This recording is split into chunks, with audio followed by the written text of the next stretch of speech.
So what did that look like? Was it provided for you kind of via the NHS, through your workplace? What was the course called and how did it all happen?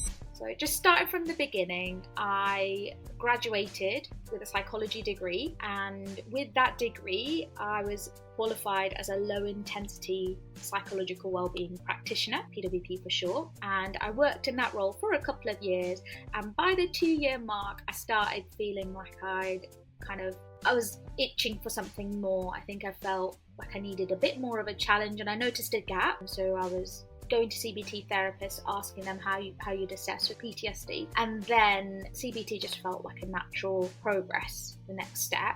In terms of how I went about getting that role, I actually applied on the NHS website, so it would be posted as a trainee CBT role. I applied for it. To prepare for the interview, you need to have something called a KSA portfolio, so that stands for Knowledge, Skills and Abilities portfolio. It's a really big portfolio where it asks you about your knowledge as a practitioner. So if you're not part of the core professions, you'll need to sort of talk a bit more about what do you do within your current field.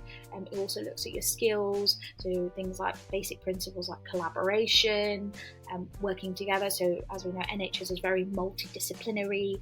Have you got experience of that, working together in teams? And then obviously your attitudes as well. What are your motivations for applying? What have you got to bring to the table personally, and how does that translate professionally?